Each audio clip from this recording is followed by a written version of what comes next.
Welcome to DanGraffix Academy. My name is Darlington. I'm going to be your tutor today. I am popularly known as Mazdi. Today we are going to learn how the interface of CorelDRAW X7 works, which is applicable to other CorelDRAW versions. So whether you are using a higher version or lower version of CorelDRAW, you are welcome to this class. Let's get our CorelDRAW X7 opened. Right click, open, or double click.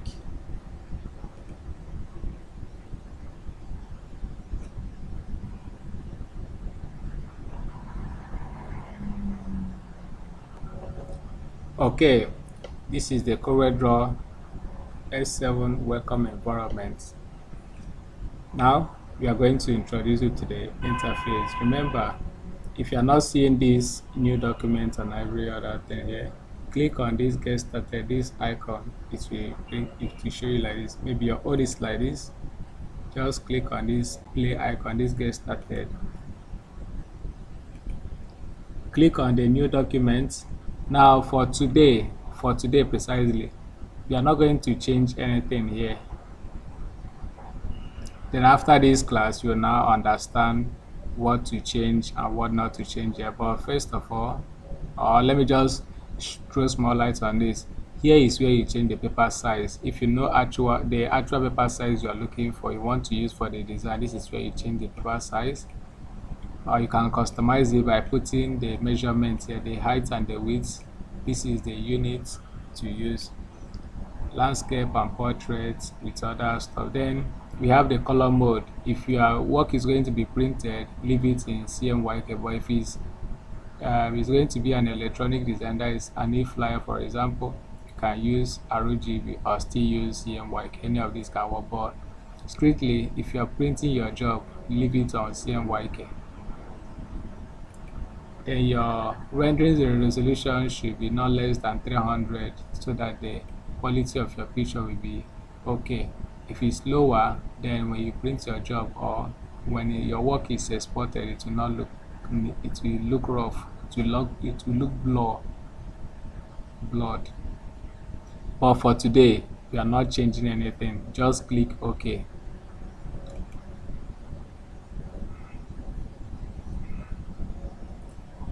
Okay, now this is your working environment. This white space is here is the working environment. Why this rectangle like object, this rectangle object you are seeing here is the electronic page. You can't move it, it's just like that, and it is blank.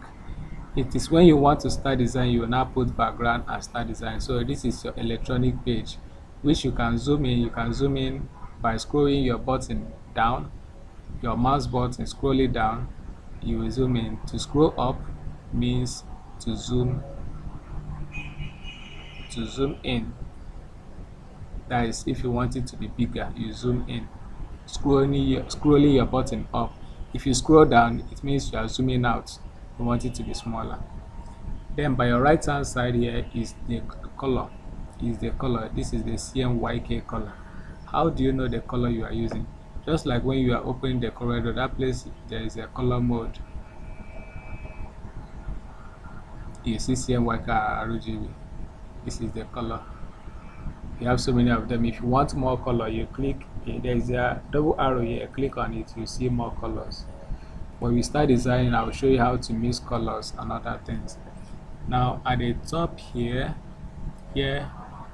starting with this place, they wrote CorelDRAW X7 64-bit Untitled 1. Now why it is writing Untitled 1 means is because I have not saved this work. I have not done anything and I have not saved it. That's why it's writing Untitled. Until I am done with the work and save it, you now see here we change. I will still bring you back here. Now below that is the menu bar. Menu bar is where you get some commands like when you want to save your work, when you want to break items, when you want to convert something to image and other stuff. Let me use this file as an example. When you click on file, there you are going to see the save as, close, open, and other stuff. When you go to view, you are going to see list of commands, we go to edit and so on. Now when I say go to a particular, okay, let me say for example, if I say go to object menu, I mean go here. If I say go to edit menu, I mean go here.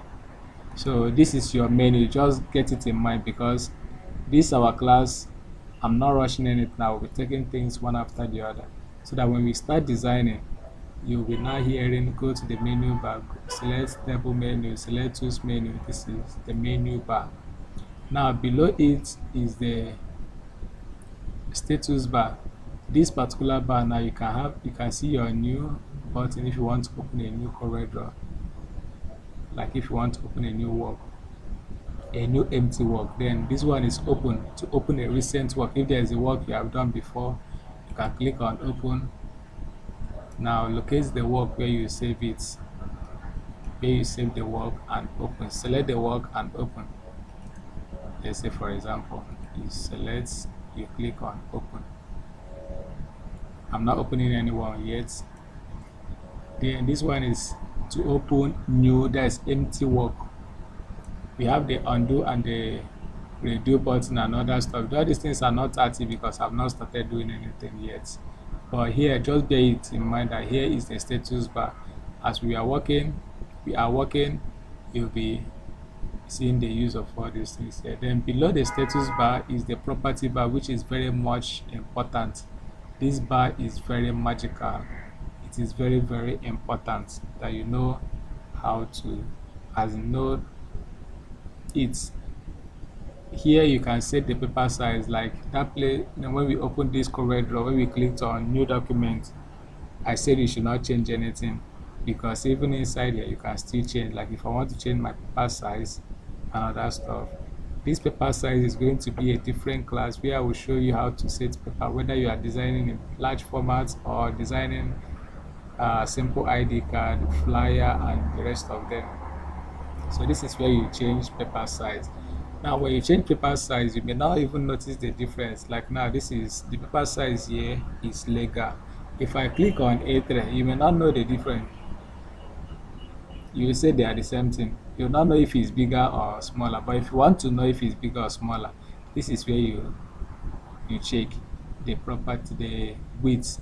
If you look at the arrow from left to right, this is the width that is from here to here, is 11 point something inches. If you want to know what it is in centimeter, you come here and select centimeter.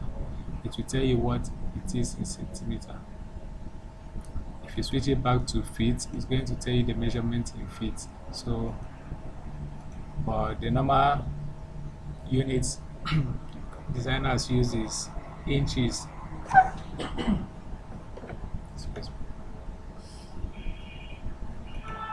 We will talk about this, like I said, we'll talk about it on a special class. Okay, here is your property, but you can switch your paper to landscape, you can switch it to portrait. Then here, this one now, if you leave it here, it simply means that all the paper size, all the pages will be the same thing. If you change any page, it's going to change. How do I mean? This now is in page 1. Let me just put something in here so that you know that this one is different. This one is page 1. Now if I add another page by clicking on the plus sign, and I have 2 pages here, this one now is different and this one is different. Page 1 is different. Now if you leave this thing here, if you go and change this paper now to landscape, this particular one is on letter. If you change it to landscape, it's going to affect the first one. Before it was portrait.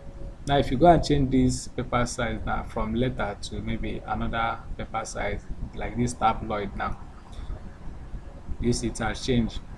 If you go to the second one, it will also affect this one. So to avoid what you did in page 1 to affect what you did in page 2, to avoid affecting them, you have to select this option.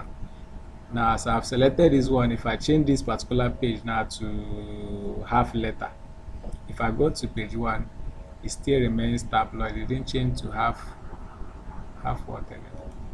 didn't change to half letter. A page 1 is half letter, and I can change this one to landscape while this one still remains how it is. So your property bar now, what it does is this: any selected, in fact it shows you the properties of any selected object or any active tool. How do I mean? Now, as I'm not selecting anything, I'm not selecting any tool, I'm not selecting any objects on the screen, the properties I'm seeing here is for the page. That is why I am able to change the paper size. But once I click another thing like this circle now, you see it has changed.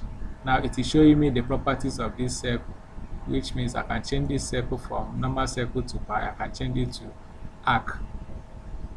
I can mirror it left and right. I can mirror it up and down.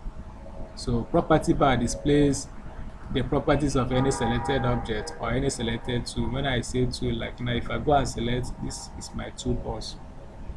Here is my toolbox. If I go and select letter A now, there is a text tool. If I select it, you see that the properties has changed. So property bar displays the properties of any selected object or any selected tool. Then below the property bar, we have your working tabs. Like if I click on this tab, it's going to carry me back to my welcome screen. Then if I click here, which is the one I'm active, I can also open as many as I want, as many CorelDRAW, new CorelDRAW. If I want to open new one, either I click here or I click on this one. Either I click this or I click here. And if you want to learn shortcuts, when you place your mouse on icons or tools, it will show you some of them. It will show you the shortcut. Like now, the shortcut for this tool is F10. The shortcut for this one is, okay, I didn't put this one. The shortcut for this one now is Ctrl S, which is save. So if I'm working, I want to save my work, I can simply click here on the status bar or press Ctrl S. I can also go to my menu bar and select save. Don't worry, you'll become familiar after this class. Okay, like I said, as I was saying, I can add new CorelDRAW by clicking on the plus sign. That's same thing that came out before we come out. I will set what I have to set and click OK. That is a new different CorelDRAW, different from the first one I opened. It is coming up. Look at it, new CorelDRAW, and this one has its own pages. So anything I do here doesn't have any business with it. This is a different work. This is a different work. Let me close. Now by your right hand side is the tools, which is the most important thing you need to know. If you're a workman and you don't know how to use your tools, that means you don't know what you are doing. So a very bad workman quarrels with his tools, if you remember that talk, that adage. Now this is the main place we'll be focusing in this channel generally, because this is what is going to make a graphic designer after reading the principles guiding graphics, because you don't just come up and start designing. There are some principles you need to learn. Now if you want to know the principles to learn as a graphic designer, just comment PDF on the comment section. Write PDF and I will drop the PDF or give you a link to go and download my graphics mastering class, how to organize your work, rules to understand before making designs.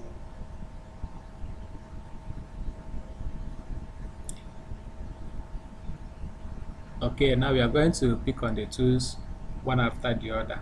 While after this class, we are going to also be treating, we will treat some tools special, because there are some tools you don't just learn like that. You have to understand how it works very well, and that makes you an expert. Okay, let's start with it. This is the pick tool. This pick tool now helps you. This tool is for you to move objects, to move the pick tool. It helps you to move, it helps you to select, it helps you to rotate, it helps you to slide or skew. You can also use it to what again? Use it to move, use it to select, rotate, slide.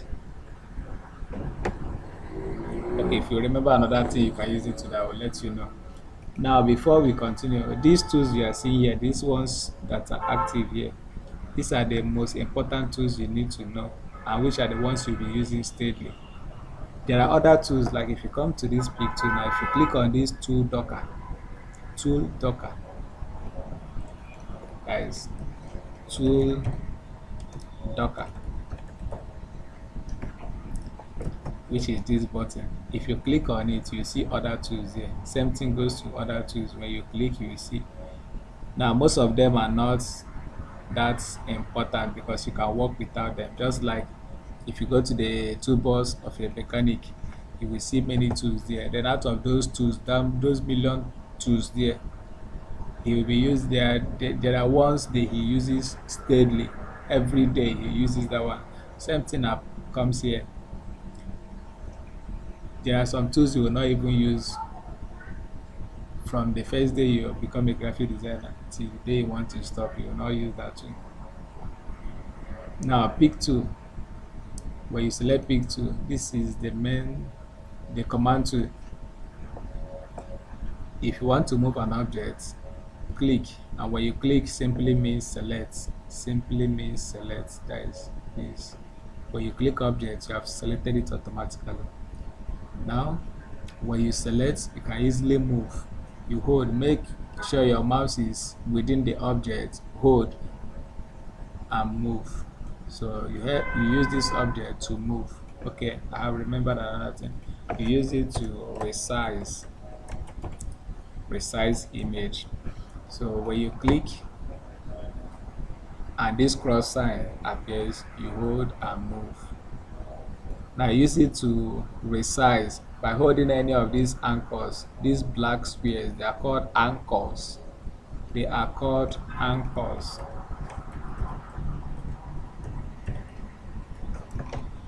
Anchors. So when you click, you hold it if you want to resize uniformly. You don't want any side to be bigger or smaller.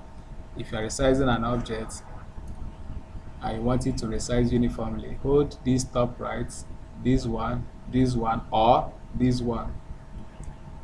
Pull in to reduce and pull out to increase. Now this same object will help you to rotate. This is a circle. If I rotate it, you will not notice. Let me draw another shape. This rectangle, for example, if I want to rotate this rectangle now, I will click on it again. The anchors will change to something like a steering, which you can hold and rotate. Now this is your rotating point.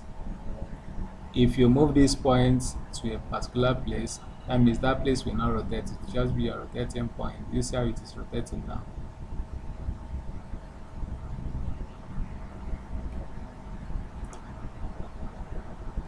Now if you want to slide, click on the object again, hold these ones. This one are to slide, which is this, to slide or to skew.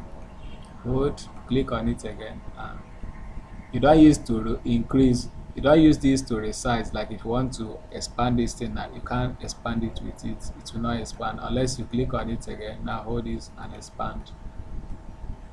So the anchors is for resizing.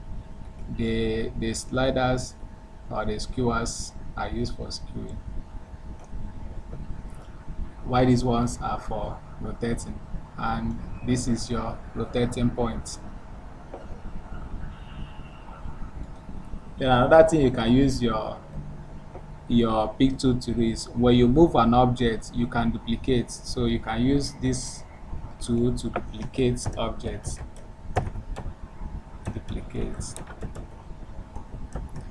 And when I say objects can be a text, it can be a shape, it can be a picture. Anything that is within this place is referred to an object.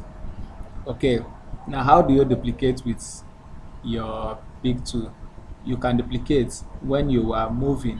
Like if I'm moving this thing now, Looking at this, I'm still holding down my, you click the object and hold your mouse, then drag to the direction, to the position you want. Now as you are dragging, I'm still holding the mouse button. Now before I leave my mouse, there is this one now, the one with blue border, is the object, is this black object. If I leave my mouse, it will move from that first position to another position. So that's it. As I said before, now you want to duplicate with your mouse using this pick tool. If you move an object, before you leave your mouse, before you leave that button you are holding, you right click. I know by now you should know the difference between click and right click. Before you leave your click button, you right click, it will now duplicate, so the object is now two. Same thing when you are rotating. If you click an object and rotate, and in the process of rotating you want that one with blue border and also want the original one, you want the two of them, before you leave your mouse you right click, it will duplicate. So that's how I've been duplicating when I move the text and write something. That's how I've been duplicating.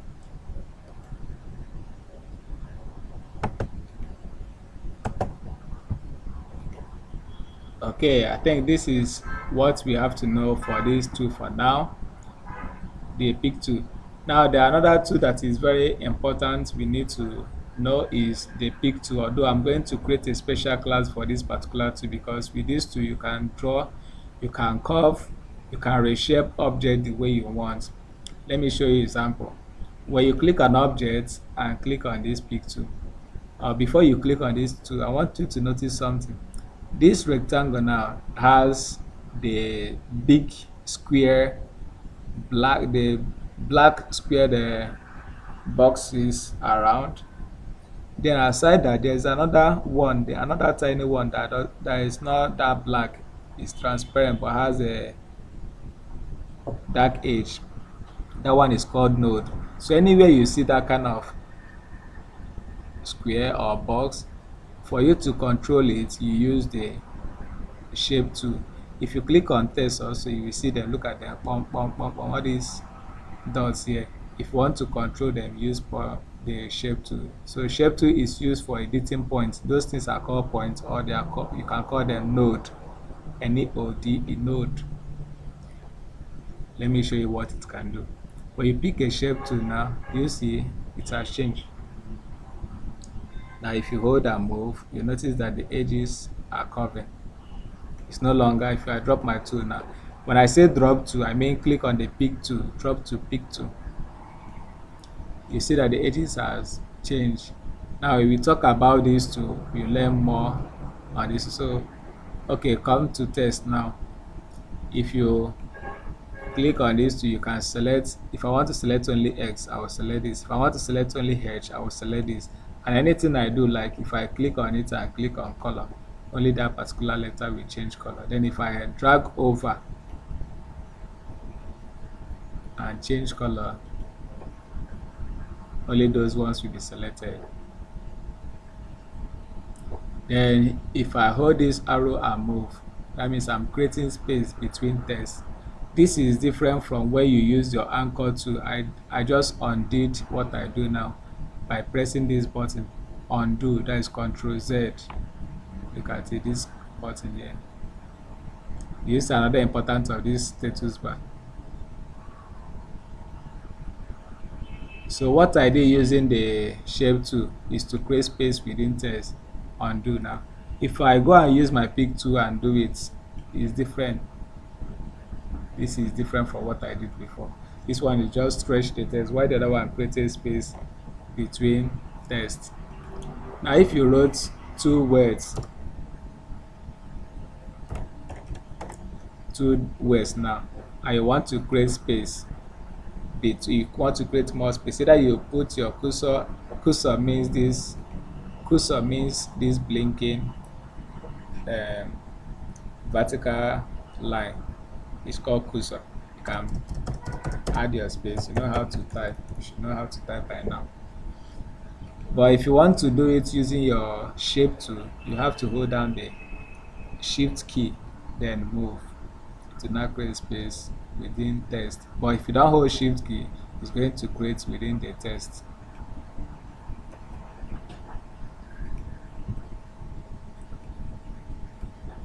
There are other tools here. Our focus will be here to save time for this class. Now, another tool here is the crop tool. Crop tool is used to cut off a portion of an object. But before you do that, you have to make sure that the object is selected. Then pick the crop tool, drag over where you want the portion of the object you want. Now you double click. That place will be cut off while the other one will go. But if you do the mistake of selecting objects and you go and let's say another thing is selected while you want to cut off another thing, if you double click, that whole object you selected before will disappear. So make sure you select the particular object you want. Now use your crop to drag over and double click to cut off the remaining parts. Now inside here are other cutting tools. For example, that knife you are seeing there, you have to select the object. Now pick the knife tool. Knife goes from edge to edge. You can't stop and you can't just stop like this, it won't work. So it goes from edge to edge. If you want to cut it straight, click the point where you want to start, then go straight to where you want to stop and click. Drop your tool. Drop your tool means click on the pick tool. If you now move, you see that I have cut the object into two using knife. Then if you don't want to cut straight, you can go back, pick your knife from edge. You now hold your mouse and drag, move, but you also end at one point. Drop your tool. You have not cut off here and cut off these two different shapes now.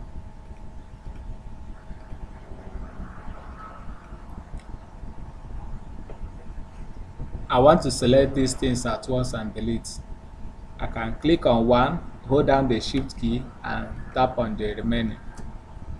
I repeat, if you want to select more than one object, I'm using my pick tool. Click on the first object, hold down the shift key on your keyboard and tap on the other ones. And anything you do now is going to affect all of them. If you click outside and click, but if you hold shift key, you can select more than. And if you press delete, anything you do now will be affecting all of them. This doesn't mean that you have grouped the object, so the objects are still one. Or you can drag over using that same pick tool. Drag, just give it on an empty space, hold and drag, do as if you are drawing a rectangle. Any object that comes within this dotted line, it is selected. Any object that comes within is selected, which means if you leave your mouse, the three objects are selected. But if you drag like this, only two objects are selected. These ones with curved edges, but this one that looks like triangle is not selected because it didn't come in fully well inside the dotted rectangle. If I leave my mouse now, only these two are selected. You see? So this pick tool, you can use it to drag over objects to select them, apply one effect on them, or delete, depending. You have other ones, you can practice them by yourself. Anything you want to do, you have to first of all select the object you want to apply. Now pick the tool and apply. Let me set this thing back to the one you'll be needing most. The zoom button. This button now is used to zoom in. If you drag it over any object, it will zoom in that portion closer to your face.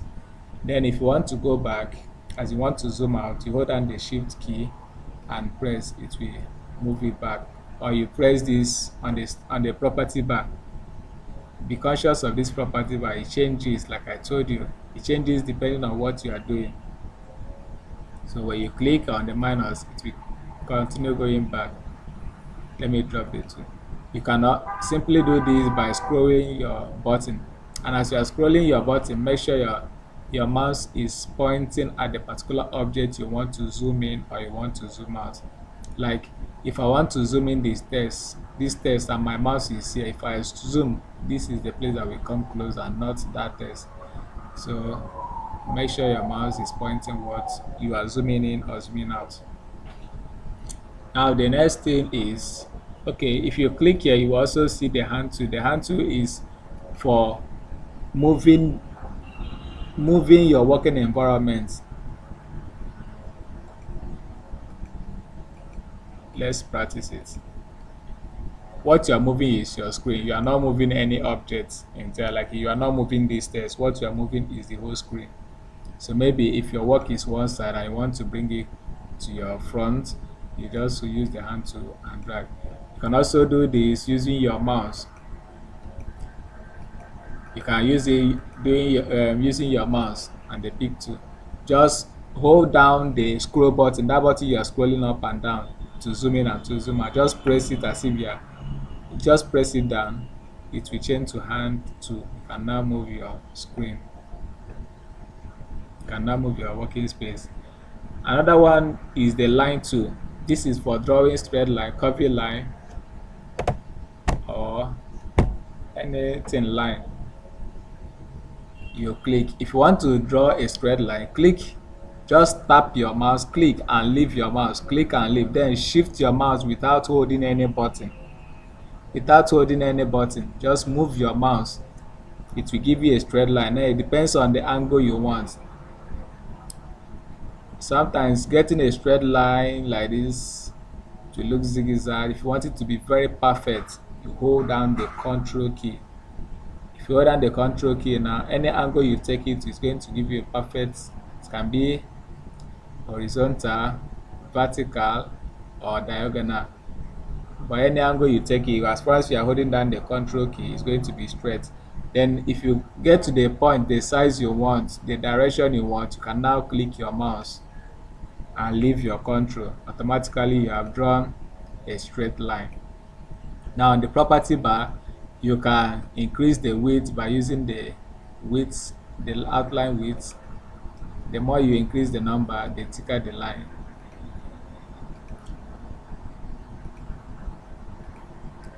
Here is the, if you want to turn the edges to arrow, that is the ending and the starting point to arrow. While here is if you want to change the line, the normal line, to dashes or dotted lines.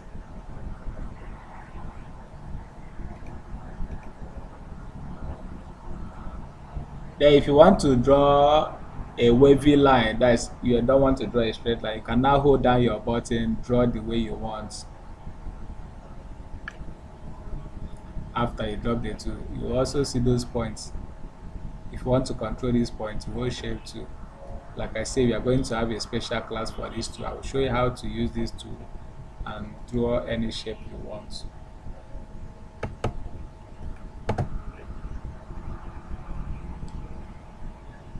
We have other tools. All these things are line tools, like this Bezier tool.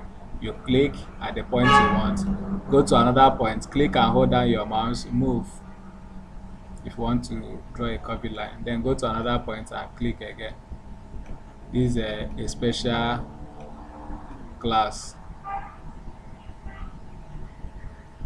Then if you are done, you can go back to your starting points or just drop your tool.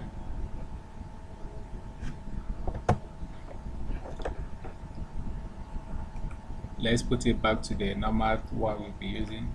And this is artistic text. If you want to draw a stylish line, maybe you want to sign signature, it will look like a pen, it will not be like a normal line. And how do you change the styles? You can change the styles from here. Even after drawing, you can still change the design by clicking. I hope you are focusing on where I'm clicking. This was here before, and now change it to this, and inside this you can change whether it's going to be calligraphy, artistic. Then if it's calligraphy you want, go here and choose the style you want, then draw. If you choose any style, this is how the thing is. as artistic text. You play around with this to save time. Just play around with the property bar. Then the rectangle, the normal shape, the basic shape you'll be using in this class, in CorelDRAW entirely, shape 2. If you want to design something, you don't just come up and start designing. You have to put a background. Now for you to put a background that is going to fit into this space very well, this is your electronic page, simply double click on the rectangle tool, click on it 2 times, bam bam. You see it will automatically draw itself on the page, giving you the perfect size. You can now put your color and start designing. Then aside that, you can draw it normal and use it. We have the circle. These ones are shapes. We have the polygonal tool where you draw with the property bar. Like if you want to, this is 5-edged shape, that is polygonal. You can change it to 6, increase them. Then all these points, if you want to control them, anywhere you see this point, if you want to control it, use the shape tool. If you move, you see how this thing will be changing shape. Once you leave your mouse, drop your tool. Remember, dropping tool is clicking on the pick tool. If you add color, you see how the polygonal tool has changed to beautiful star. Elite. Aside that, you have other shapes. Any shape you pick up here, like this one for example, if you draw, you'll be seeing a particular shape, but the icon is showing more than one shape. Where are those other shapes? You get them from the property bar. Look at this one you are drawing, the one we are drawing, look at it. If you go there, you can now switch to any other shape you want. Then after drawing, when you drop your tool, you can rotate the object. You can use the property bar to change the properties of that object. Same place here, like this one. If you want to draw something like table, you go and pick up the graph paper. If you want to design invoice for somebody, you pick the graph paper, then you drag. It will draw table for you, rows and columns. If you want to increase the number of columns and rows, this is where you control it. You put the number and the size you want, press enter, then draw. You see,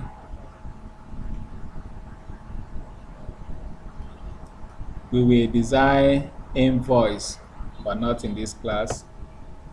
Remember to like this video, share, comment, and save it, because you'll be needing it as a beginner. You'll be needing this introduction to CorelDRAW. You will need it, so save it, like, subscribe, and share it to somebody that you think that will need it. Now let's continue. This is the text tool. Let me put this one back to the original one. This is the text tool. If you click on it, you start typing, but you have to be very careful while using this tool. Let's say you drew a rectangle and you want to type. If you want to type, I will advise you, anytime you want to type something, pick up your text to type outside. Don't type inside anything, because if you try to type inside, you may automatically convert that object to text effect. Do you see what happened here now? You may automatically convert the object to text box. To avoid something like this happening, better just click outside and type anything you want to type. After typing, you can now bring it. Now you use this text tool to type anything typing. You use the text tool to type. Click the tool and click where you want to type and start typing. If you are done typing, you drop the tool. Now after dropping the tool, on the property bar, you can now change the font style. I just zoom in now. You can change the font size, the font style. I've changed the font style. That is, I've changed the font. You can change, increase and reduce the font size. You can bold some text. Some text you can bold them just like this, so I can't bold this, so I can't italize it. Let me change to another text. You see, the bold is active, the italize is active, the underline is active. Now paragraph. Paragraph means, let's say I press enter now, type. If I drop my 2, here I can switch it to right alignment, which is this is center alignment. Instead of pressing space, just use alignment to make it center. Then if you want it to be at the right hand, this is how you use your alignment. Although we have more to talk about on this test, to save our time, let's leave it for now. Okay, inside that same text too, if you want to type in paragraphs, let's say you want to type a long text, when you click on the tool, you draw a text box. You now type as if you are typing in MS Word. This one is when you maybe want to design brochure, magazine. We still talk about that when we design a sample. This one and this one is just like the line tool if you want to draw lines, different lines. You click, you drag. But this one I don't normally use it, but if you are an architecture, you understand this line better. Or if you are an engineer, you want to use CorelDRAW to draw layout, you understand this line better. Now here comes the effects. You have the shadow tool, the contour tool, and the rest of them. I will only talk about this the drop shadow tool. Then as we are going on in this channel, we'll be using these tools one after the other, and you'll be seeing what they do. I'm picking out the most important tools. Now when you type something, I want to apply shadow. Let me add color. I just added white, you can't see it. But if you go and pick the shadow tool, go to the property bar, click and select any shadow style. You see, I just added shadow to this text. Anyone you pick, you will see the effects. Now let me change this color to save our eyes. Do you see the shadow? Now you can customize how you want the shadow to be, and maybe after selecting the style you want from the preset, you can still adjust it. Like if I want it to come closer, now this is the shadow, this black box is the shadow, while this white one is the object. Now I can adjust the shadow, move it anywhere I want.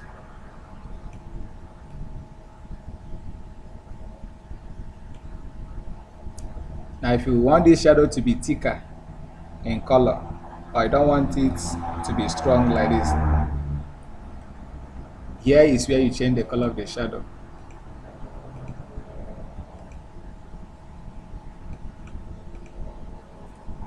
Then if you want the color to come out very well, you go to opacity. As if you want it to be thicker, you go to opacity and increase the number there. The more you are increasing the number, the thicker the shadow.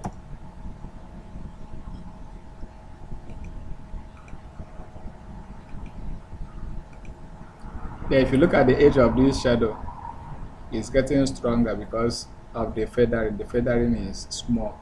The more the smaller the feathering, the stronger the shadow. Then the bigger the feathering, the edges will not be strong again to become feathered. And if you don't need the shadow again, you click on clear shadow. Now this effect can be applied to picture too. It can be applied to shapes, it can be applied to text. It's when we start designing, we'll be using it. I'm mentioning this. In fact, if you want to learn any tool, just place your mouse, you will see the name. So you have to be familiar with the names and where they are, so that when we start making designs in this channel, not in this class, in this channel, because this channel is for CorelDRAW, how to design with CorelDRAW. And like I always say, if you need the manual and the principles to know, in fact you really need it as a beginner, there are principles you need to understand in graphics So if you need that principle, just drop PDF on the comment section and I will send you the link, or drop the link and drop the PDF for you. You read it, it's free. I'm not selling it, it is free of charge. You learn the principles you need to know as a graphic designer, principles about color, the elements, and the guidelines when you need to know as you are designing. So look at how I apply the shadow. I applied the shadow. Select the shadow, but make sure the object is selected first. You select the shadow, go here, choose the style you want.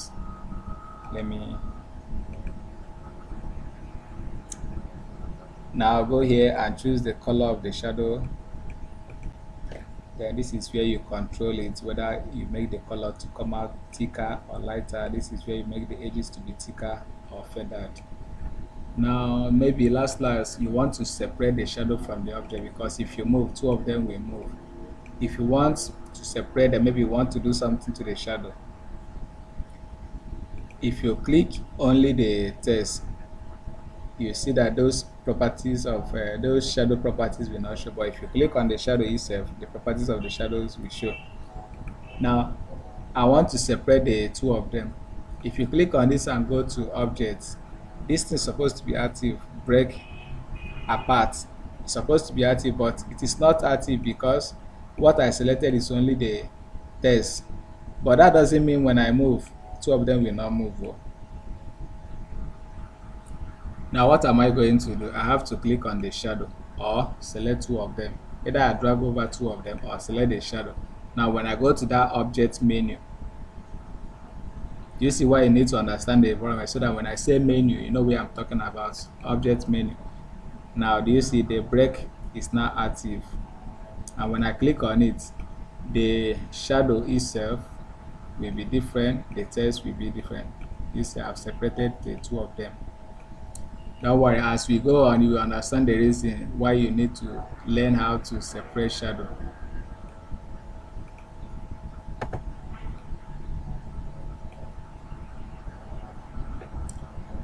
The next thing, okay, the contour. Don't worry, we talk about contour later. We will talk about contour later to save our time in this class and the rest of them, but this one is the most important for now. Now the transparency tool is used for doing watermark or making object to be less seen. Maybe there are some parts of the object you don't want it to be showing off. Let me use picture for example, like this picture. Now when you want to bring picture inside CorelDRAW, go to the picture, right click, copy, go back to CorelDRAW, paste.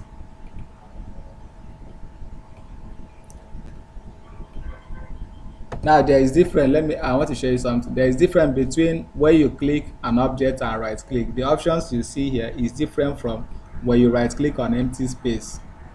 Now had it been I wanted to paste this up, that picture, and right click on this shadow, I will not see paste. The paste option will not be there because what I am right clicking for is for the selected object. But when I right click outside, the options I will see here will be different. So right clicking here in an object is different from right clicking outside. Even if the object is selected, as far as you are right clicking outside, you are right clicking outside. But if you place your mouse inside, that means you are right clicking for the object. Paste. This is the image.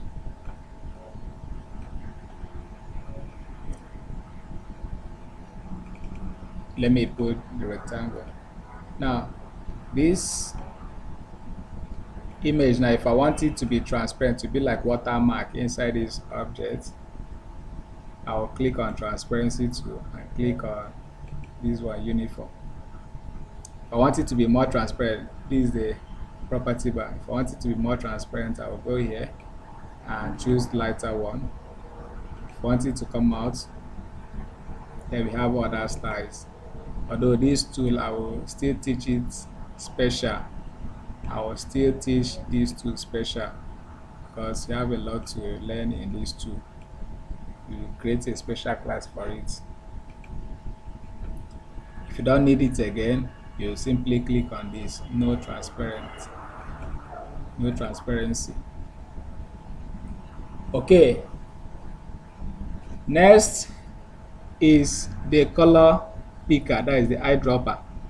If I want to copy the color of this clothes, this woman's clothes, and pour it inside a shadow or pour it on this green color, I will pick the eyedropper. Now click on the object, it will select the color.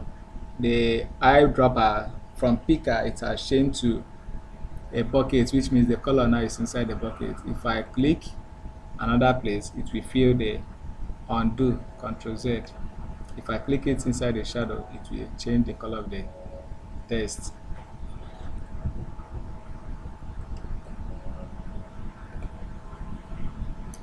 This color combination is one of the reasons you have to learn the principles guiding graphics, because this color combination is very bad. So that course will help you to make professional designs.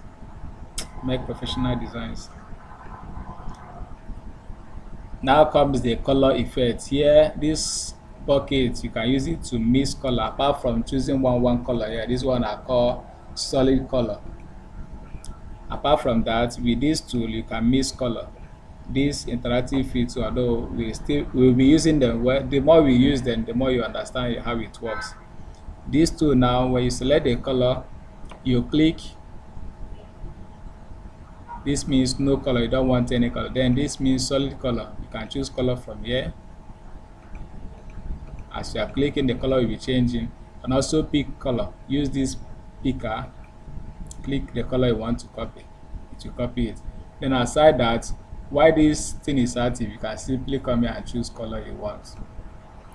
Although all these things is giving us one color. If you want to mix the color now, you can click on this linear, that is fountain fill. Click on it. You see here is cyan, here is white. If you click on this white box and click any color, it will change to that color. You can also do it from here.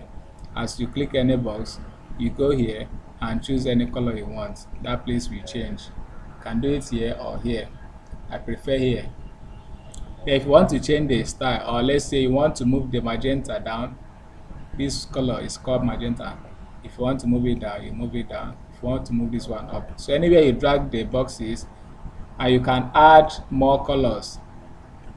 Like in between the yellow and magenta, you can add another color by tapping between the line. Double click on it, another box will come out. Select that box and give it the color you want to apply there. Now do you see I have up to 3 colors? So I have 3 places I can select color from. Once I select here, I can come here and choose the color I want, or I can simply go here and choose the color I want. I can also, as I select this and go here, all of them are the same thing. You can change the style. If you don't want this one again, you double click to remove, double click to add, double click to remove. Then if you want to change the style, you can change the circle one, that is the ellipse. This one is linear, this one is ellipse, this one is conical, this one is square. So it depends on, or I call it star, the one you want. As you are moving, just be playing around with it until our next class, when we'll be making designs. We will not be applying them. I would like you to use this from today before our next class or next Wednesday, because our long videos will be dropping every Wednesday. Our tutorials will be dropping on Wednesdays, so that before on Wednesday you'll be familiar with the tools. Then when we start designing, it will not be hard for you. You'll be working along with us. Then the next one is the smart fill. Let me delete all these things. Smart fill is just like a cement, sand and water mixed together, waiting for a mold to be poured inside. How do I mean? I have a square, circle, another circle, another circle. I hope you understand how I'm duplicating this. I'm using that method I told you. When you move, you right click, it will duplicate. Now if you want any of these shapes, any of these negative shapes, like this shape, now you want it, or you want this one, you want this, simply go and pick the smart fill and click on that spot. Drop your tool. I have automatically created a new shape. Pick, you can click all of them, drop to. This thing is not fill tool, it is called smart fill. It is used to create new objects, but you must make sure that where you want to create the objects, they are closed. How do I mean? Let's say I have this.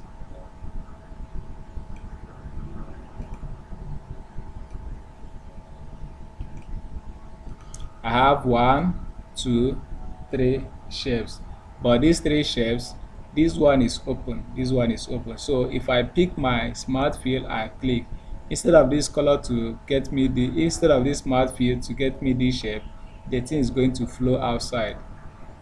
You see, it's going to flow outside because it is open.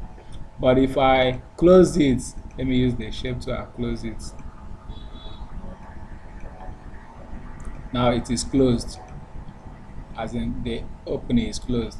If I use my smart fill and click, I've automatically gotten the shape I want. So you have to use this tool on a closed object after creating the mode. I think that's where we are going to stop for the tools. Now for the here, I don't know if you notice, as I'm putting any color, it is adding up here for easy access, so that when you like now, here is color. If I put cyan, or let me put a new color. If I put this color now, it will show here. So anytime I need to put this color, I don't need to start looking for it here. I can simply come here and choose, and also tell you here, it tells you the color you have used for a particular design. Now to color, if you click this is blue, but if you want dark blue, you click and hold down the button. You see different values of this color. You see the lighter one, you see the darker one. Now as you click, choose any one, the color will change. Same thing goes to other colors. Click and hold down, just click and depress your button, you will see versions of that color. You now choose the one you want. And if you want more colors, you click on this arrow, you will see other color.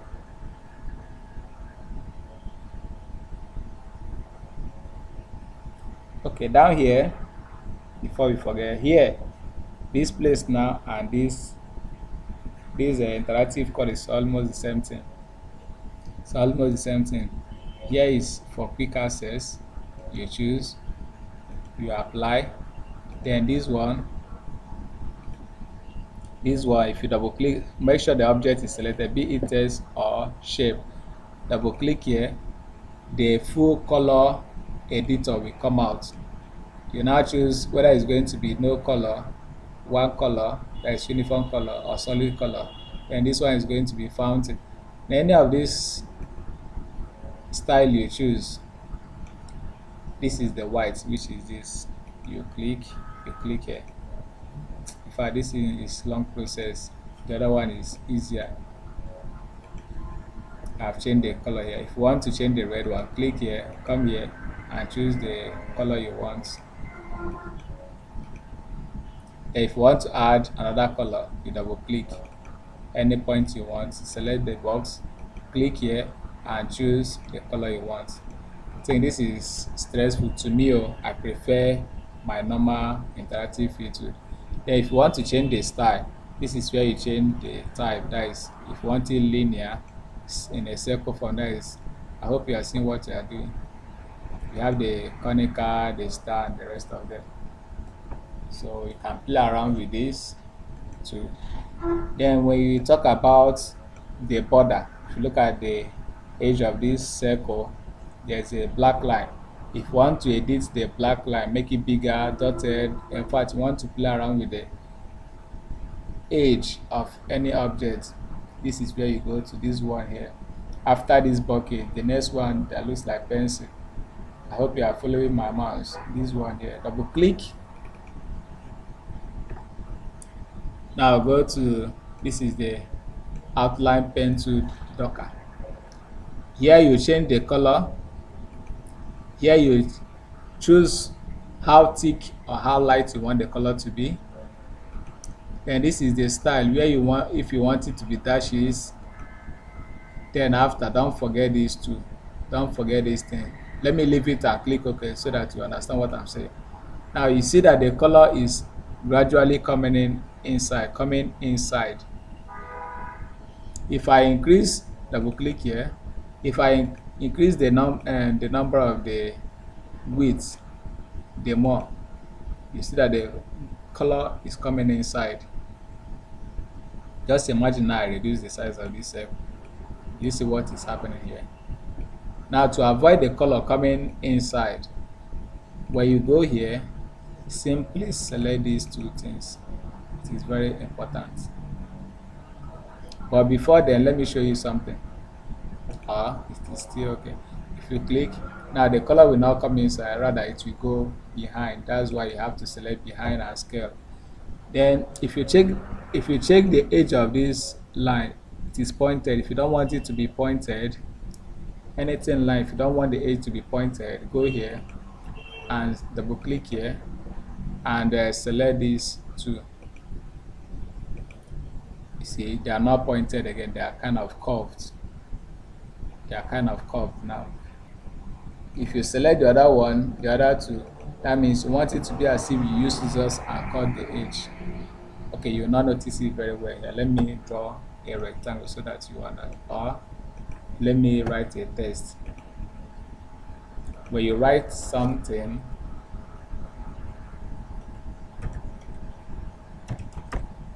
it is called outline. Now this text, let me bold it.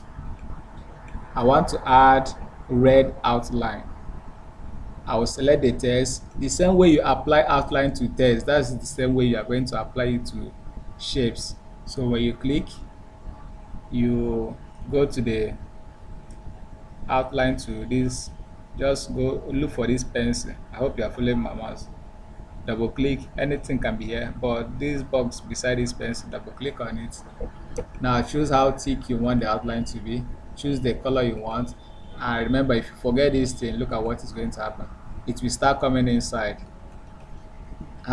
Just imagine now I select like 16, you will not be seeing that black one again. You see, the outline is coming inside, covering the main object. So to avoid this, you have to select these two and click. Now the outline will go outside. Now look at the edge, it is sharp. If you don't want it to be sharp, go and select these two. If you want it to be curved, then if you want it to be as if you use scissors and cut the edges, then select these two and click OK. So all these things can be a style to your work. If you want to change the color, you double click, go here, choose the color you want and click OK. Remember to set all these things, click OK. Then if you want the line to be dashes, click here and select the style you want, click OK. The color will let me reduce the thickness so that you understand better. I want it to be dashes. Let me use the one that has more space. That is how you apply outline, whether to shapes or to text. Now if you want to quickly change the color, maybe you don't like the color, instead of going here to change the color every time, since it is color, only color you want to change, you can simply come to the color here and right click. When you click normal, it's going to fill the inside, but when you right click, it is going to fill the outside. So normal clicking is going to fill the inside of the object, while right clicking is going to fill the outline. Then this one means no color. So when you click normally, it means that you don't want any color. There's no color now. It's not white color, it's just empty color. This is white, this is empty. Let me put something behind so that you understand what I'm saying. I just put a rectangle behind. Now this text, there's no color, it has no color. That is this. This is white now. I just added it white color. Now if I go here and right click, which means I don't want outline color, I don't want color on the outline. If I right click, going to give me yellow. Then if I want to treat my yellow very well, I will now go to my outline tool, double click, choose the properties I want, change the color I want and everything. Remember this, you can put it back to normal or use this. I prefer using this for text, this centered one, this corner. I prefer that.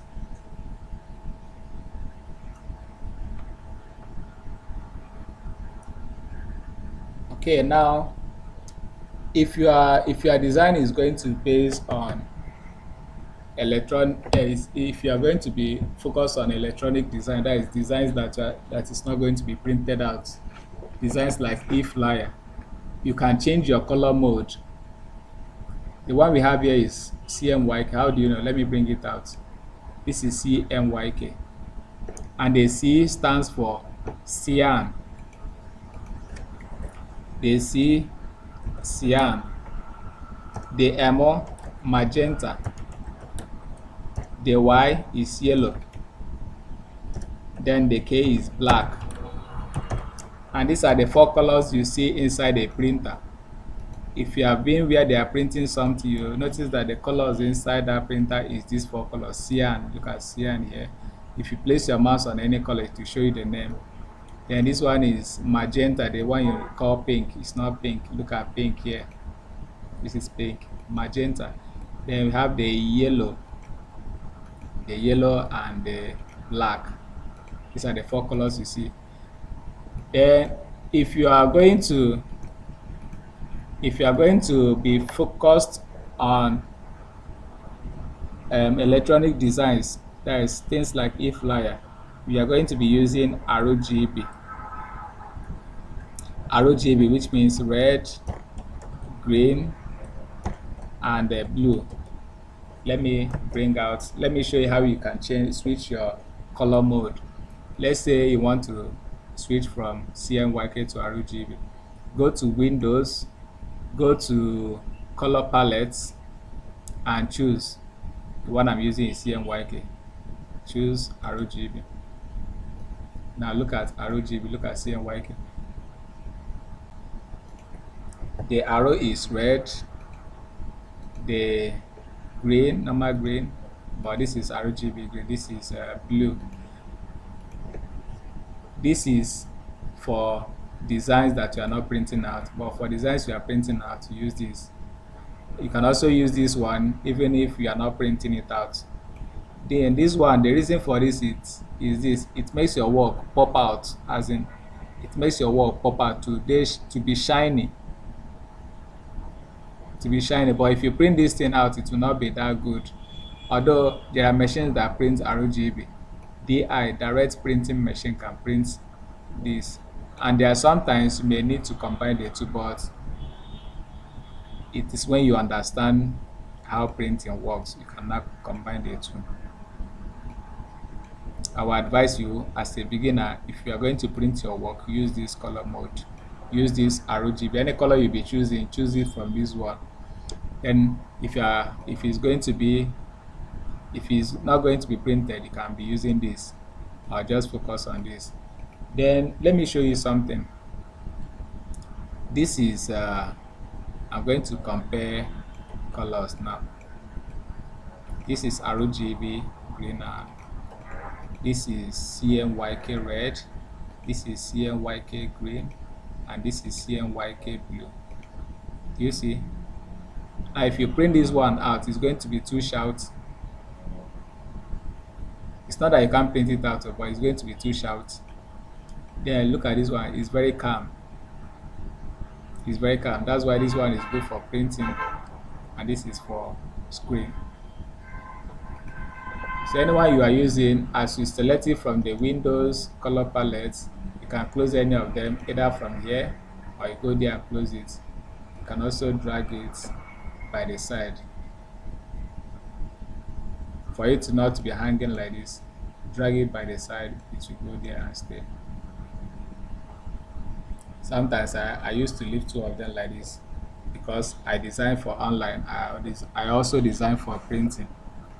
Now, to round off this class, if you are missing anything, let's say your menu bar disappear, your property bar, your status bar, your toolbars, your color, any of them, if any of them disappears, you simply, let's say your color disappear, if the color disappear, maybe mistakenly you close it without knowing, or maybe somebody played with your CorelDRAW, look at what you do. Your color is no longer here. Go to the windows, go to color palette, and select the color mode you want. CMYK, for example, it will come out. If it's not on the place it's supposed to be, just hold it and drag it to that place. It will magnet itself there. Then to these ones, to your tools and your menu bar with the rest, if any of them is missing, right click. Now, just like the important tools are listed for you here, the same thing here. These are the important bars. All these ones are going to just be consuming your space, because with your property bar, no need of all these things. So if your menu bar is no longer there, if it disappears, right click at the top here, anywhere within this place, right click and select that particular bar that is missing. If it's your property bar that is missing, right click here and select it back. Same thing with your tools and other bars.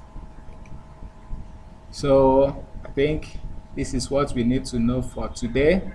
In our next class, we will pick up another thing to learn.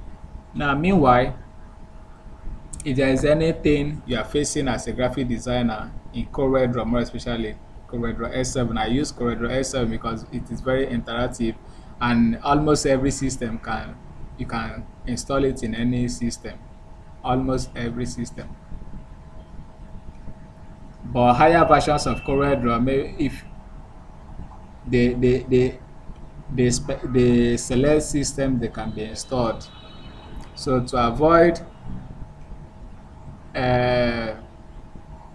installing the one your system cannot carry, it's better you use S7. And anything you do in S7 is almost the same thing in other versions.